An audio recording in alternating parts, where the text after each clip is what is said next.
Hello. In the first half of the 5th century BC, the unity of the Greeks had led to astonishing political successes, and those then sparked great cultural achievements. In this lecture, we'll see how disunity will bring it all crashing down, and will culminate in one of the most shameful episodes in all of Greek history. Before we paused for our survey of Greek culture, we left the historical narrative about in the middle of the 5th century BC, with Athens at the height of its power, controlling the huge Athenian empire, which consisted at its height of about 200 cities.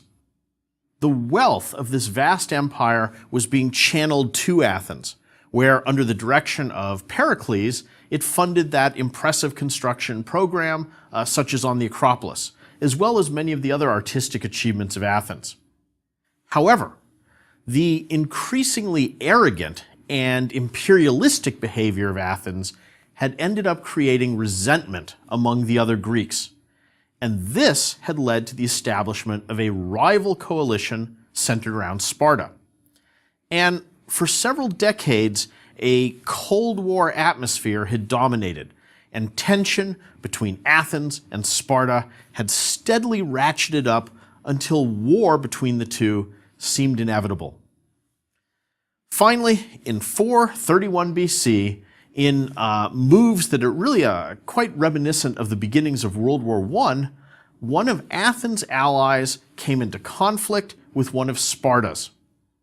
The two proxy states appealed for military aid, causing Athens and Sparta to mobilize their armies, which in turn led to both leagues mobilizing all their forces, and so finally open warfare broke out.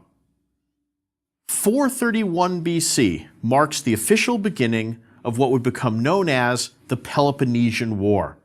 And this is a war that would ultimately last for almost 30 years and would spread to involve the entire Greek world. The Peloponnesian War was a total war. For them, it was really a world war. And also, just like with the outbreak of World War I, at the beginning, enthusiasm for this war ran high on both sides. There was an entire generation of young people who had grown up knowing only peace, who had never experienced war, and so who naively viewed it as a great adventure. The Athenians entered this war with a great deal of confidence in their abilities and that they would ultimately succeed. And their confidence was founded on a number of significant advantages that they enjoyed. Athens had enormous wealth. They had a superb fleet of ships. And they had the wise leadership of Pericles to guide them. Athens began the war with an enormous reserve in their treasury of, I think, 6,000 silver talents. That's an enormous amount. They also had an annual income of 600 talents from their empire.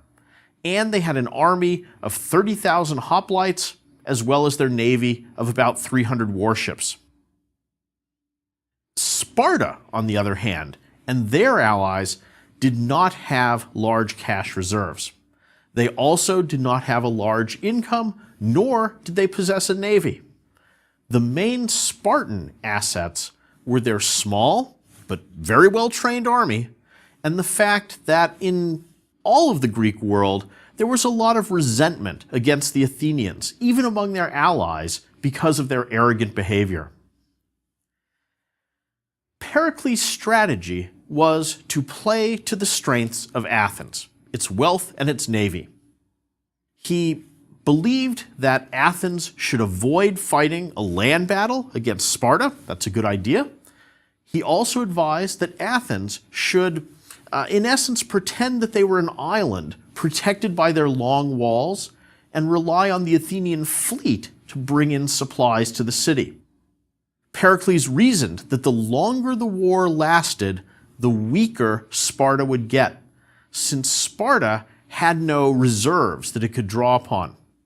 So he thought Athens should just concentrate on holding on to its existing empire, don't risk their military by attempting to expand it, and just wait Sparta out. The Athenians should have taken his advice. In the very first year of the war, Sparta and its allies immediately march up out of the Peloponnese and invade Athenian territory. And at this point, following Pericles' counsel, the Athenians all crowd inside the walls of the city and refuse to fight. There's nothing the Spartans can do except march angrily back and forth outside the walls, burn down a few farms, shake their fist at the Athenians, but basically they're helpless because they couldn't break through those walls. In turn, Athens sends out its powerful fleet, which sails down to the Peloponnese and conducts little raids in which they would land, burn a few things, and then run back to the ships before the Spartan army arrived. So there develops a stalemate, with Sparta supreme on the land and Athens supreme at sea. But since neither one will fight on the other's territory, there's never a decisive battle. One historian has very aptly described this situation as if somehow an elephant were to go to war with a whale. Both would be supreme in their own element, but they can never get together to fight. This pattern of Spartan land invasion and Athenian maritime raiding and the stalemate that results from it is repeated for each of the next 6 years.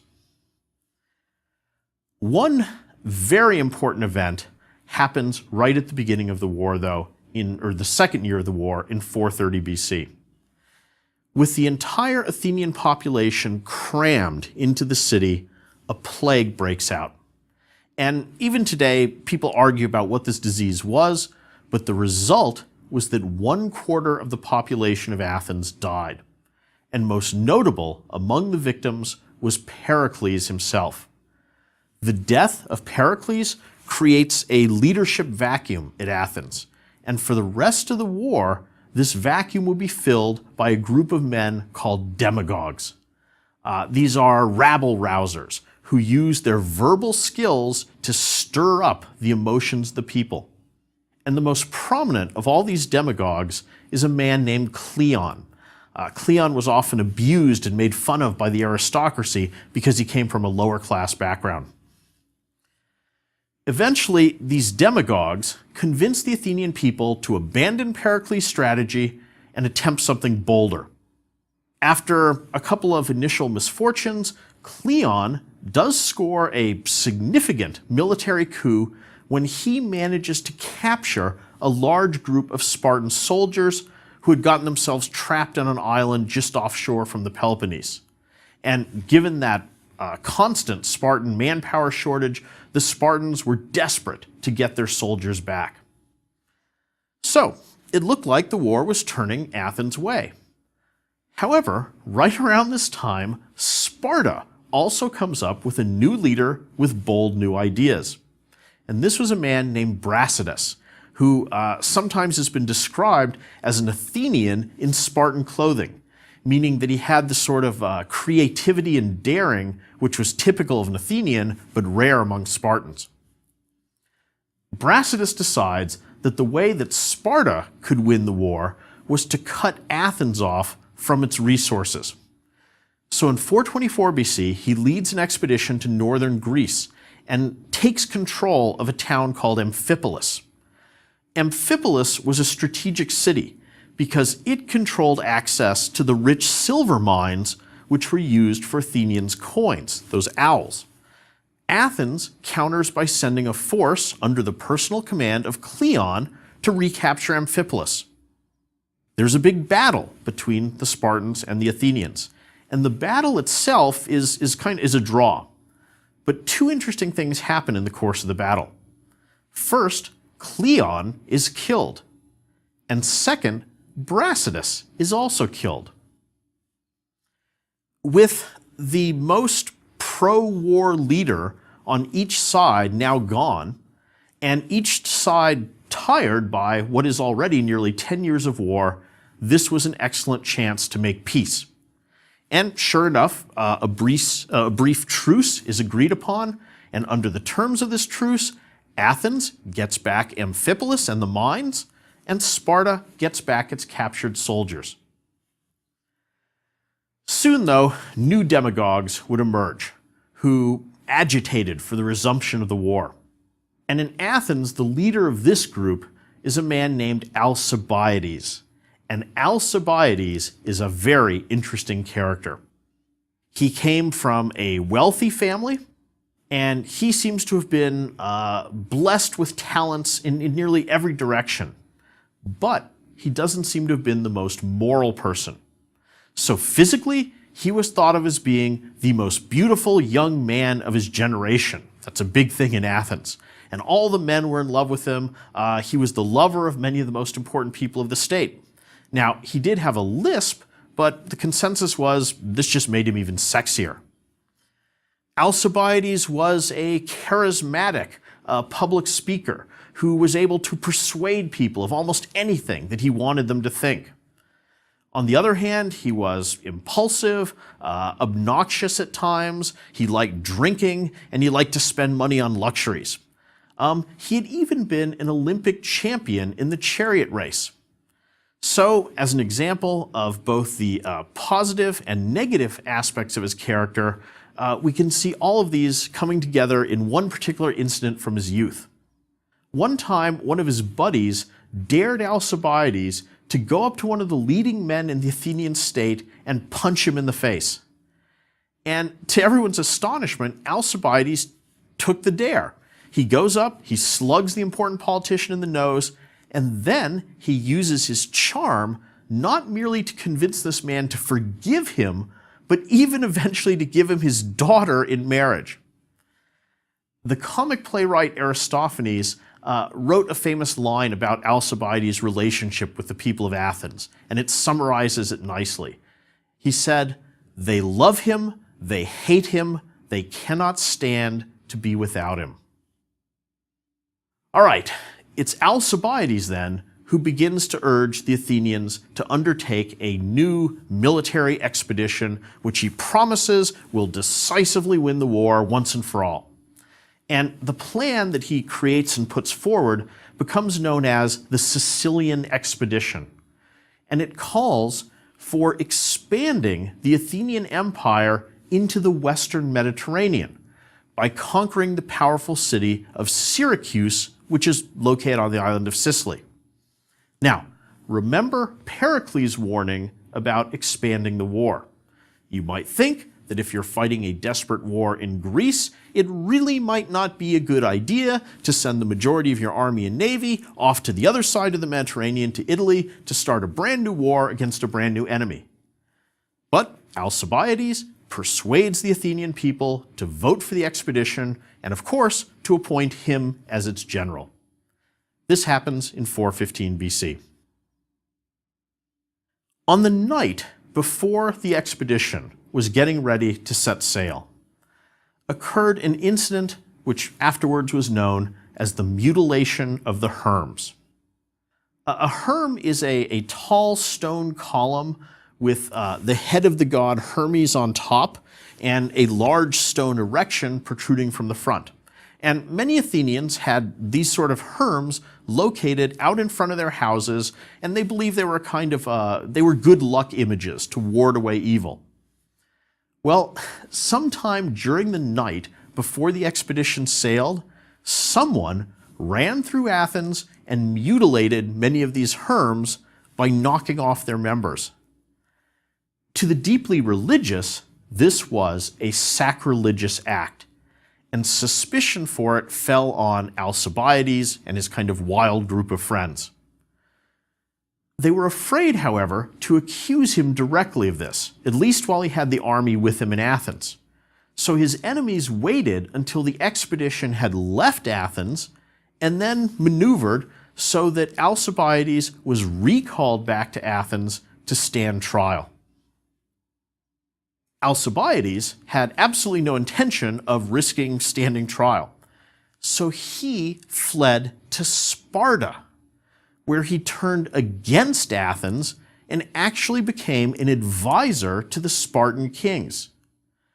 This also left the Sicilian expedition without its general, who was probably the only one who really understood the plan and whose brilliance might have been able to successfully bring it off. Alcibiades' replacement as a general was an overly cautious, superstitious older man named Nicias. And Nicias was already almost incapacitated by a kidney ailment. Athens really should have just responded by canceling the whole scheme, cutting their losses, and going home. But in essence, they doubled their bet by committing even more troops to this expedition. So for over a year, the Athenians tried, unsuccessfully, to capture Syracuse. But finally, realizing that the situation was hopeless, it was degenerating, they decided we should just head for home, we should escape and go back to Athens. However, just as they were about to leave Sicily, a lunar eclipse took place. And Nicias, who was extremely superstitious, promptly canceled the escape plans and said, we have to wait to observe the ritual period of 3 times 9 days, a month basically, before we could leave. By the time that month had gone by, it was too late. They were surrounded, and the entire army and fleet of Athens was slaughtered or captured. Nicias himself was executed, and the few surviving prisoners were flung into a pit to work in the mines. And the only reason the Syracusans didn't kill everyone was because they really enjoyed Athenian theater, and so they left alive those prisoners who were able to recite aloud from memory the newest Athenian plays. This disaster happened in 413 BC. The Peloponnesian War would drag on for about another decade, but at this point the outcome was clear, and Athens eventually unconditionally surrendered in 404 BC. The peace terms which were imposed on Athens included that the long walls be torn down, that the Athenians were forbidden to have more than 12 ships in their navy, and the Spartans also completely dismantled the Athenian democracy. As a new government of Athens, they imposed a group of men known as the 30 Tyrants, who ruled with absolute power. The years following the Peloponnesian War were a time of enormous turmoil and really disillusionment for Athens. The Athenians found it impossible to believe that despite all their strengths, they had lost the war. It was also a time of what today we would call a culture war. On one side were the traditionalists who tended to blame democracy and the sophists for the defeat in the war. And they advocated a return to more traditional attitudes, to a more traditional religious form of practice, and really to just old-fashioned values. Opposing them was a faction mostly made up of young men, often those who had been taught by the sophists, who were rebellious by nature and who were openly contemptuous of traditional religion. And the most extreme of these young men formed a club which they called the Seekers of Ill Fortune. And their goal was to try to prove that the gods did not exist by intentionally performing shocking sacrilegious actions. For example, many houses also in front had an altar, and at this time a standard form of sacrifice was to place bulls' testicles on these altars. Well, the young men in the Seekers of Ill Fortune would wander around Athens, and whenever they came to one of these altars, they would grab the offerings and eat them. And then they would tauntingly say, "Zeus, if you exist, strike me down with a thunderbolt." When nothing happened, they would say, "Ha, this demonstrates the gods really don't exist." It was in this highly charged cultural atmosphere that the last and most shameful act of 5th century Greek history took place: the trial and the death of Socrates. In 399 BC, just a few years after the Peloponnesian War ended, Socrates was formally put on trial in Athens for two charges: impiety and corruption of the youth. Now, the way that Athenian trials worked was that a jury of 501 citizens was randomly selected, and the procedure of the trial was very simple. The prosecution would make a speech, then the defense would make their speech, and after hearing each of them, the 501 members of the jury would vote, guilty or innocent. Our knowledge of this trial comes mainly from two accounts of it that were written by students of Socrates. Of these, the more famous one was written by Plato, Socrates' student.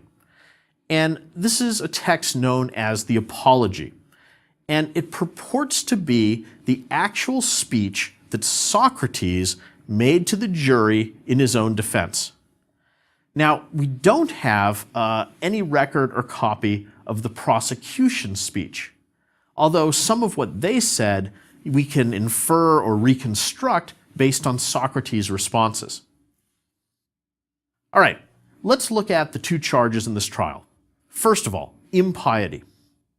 Well, several years earlier, Athens had passed a law which said it was illegal to, number one, deny the existence of the gods, or number two, to teach new explanations for natural phenomenon. Now, several philosophers had already been accused under that law, including Anaxagoras, and rather than face a condemnation, Anaxagoras had simply fled Athens. Well, did Socrates break this law? He certainly did not deny the existence of the gods. He talks constantly about the gods and about the importance of doing their will. So he's not what we would call an atheist. On the other hand, it's not at all clear that Socrates' concept of the gods was the same as that of a traditionally minded Greek. Certainly, at the very least, Socrates' view of the gods and their directives and how they interact with human beings would have been seen as highly unconventional. And so you could interpret this, I suppose, as a form of impiety. Things were certainly not helped by the fact that Socrates also claimed that the gods directly communicated with him by means of a voice that he sometimes heard in his head, which would instruct him not to do certain things. As for the legal charge of impiety that involved explaining natural phenomena, it is true that when Socrates was a young man, he had engaged in that sort of speculation, so the sort of things the Ionian rationalists did. But Socrates had not done that for many, many years. As for the charge that he had corrupted the youth, Socrates replied that he had never accepted any money from students, and so he could not be considered a teacher. He did admit that there were young men who liked to follow him around and who liked to listen to him interrogating others. And he even admitted that, yes, those young men would sometimes imitate him, and they would go and interrogate people. But his argument was basically that Athens is a free country, and it's not his fault or his responsibility what other people, even young people, choose to do. One factor that might have influenced the jurors regarding these charges was that among the prominent men who had followed Socrates around several years before were a number who had turned traitor during the Peloponnesian War and who had gone over to Sparta's side and actively helped Sparta against Athens. And these included, most prominently, Alcibiades. Well, in the end, the jury of 501 citizens voted, and they found him guilty by a very narrow margin. In fact, if only 6% of the jury had voted differently, he would have been acquitted at this stage. In Athenian legal procedure, there are two distinct phases to a trial. First of all, you have the speeches, the prosecution, the defense, followed by the vote on guilt or innocence.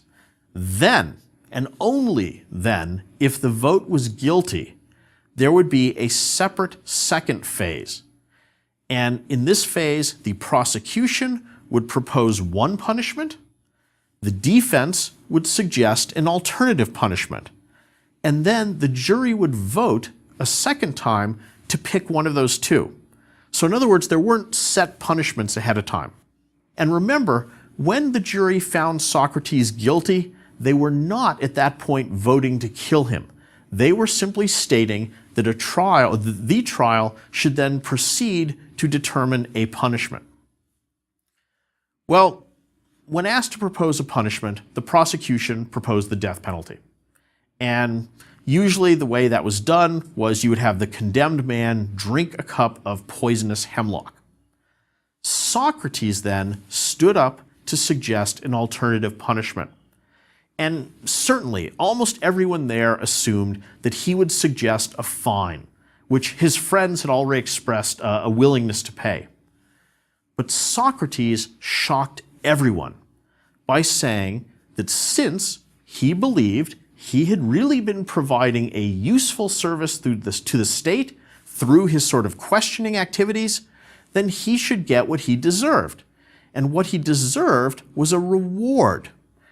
He proposed that he be given free dinners for the rest of his life at state expense. And this happens to be the highest honor that could be awarded to an Athenian citizen. Well, the jury was obviously very offended when he gets up and instead of proposing a punishment, proposes a reward. And so offended by this, they then vote overwhelmingly, 360 to 141 in favor of the death penalty. In other words, more people now vote to kill him than thought he was guilty in the first place. And even at this point, it's very important to realize that those who voted for his death never really expected that he would die. That there was something of a tradition in Athens of allowing these sorts of kind of political prisoners to just escape prison in the middle of the night and go off into exile.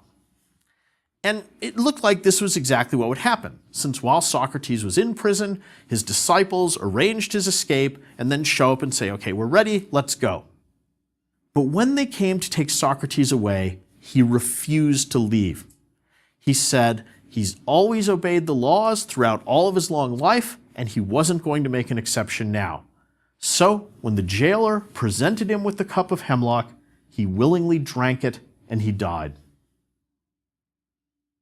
The trial and death of Socrates are conventionally thought of as marking the end of the golden age of Greek civilization. And this episode came to be viewed as a stain on the otherwise fairly glorious reputation of classical Athens, since it seemed difficult to believe that Athens, the very center of Greek culture and the site of all these brilliant artistic and intellectual achievements, could have put to death the greatest thinker it ever produced. So a century which began with such promise, with the unified Greeks miraculously preserving their freedom in the Persian Wars, then goes on to went on to witness such cultural heights, ends ignominiously with the death of Socrates. To me, the most interesting moment of the whole trial is when Socrates gets up to propose an alternative punishment. Because it's at that moment, Socrates is the only person who knows that he's about to suggest a reward rather than a punishment. And he's the only person who knows that that will obviously cause the offended jury to vote for his death, and he's the only one who knows that he will not flee into exile, but he will stay and actually die. So at that moment, he's deliberately setting into motion a chain of events that he alone knows will result in his death. So I'll leave you with an interesting suggestion. Couldn't one argue that Socrates, at that moment, was consciously committing suicide? Thank you.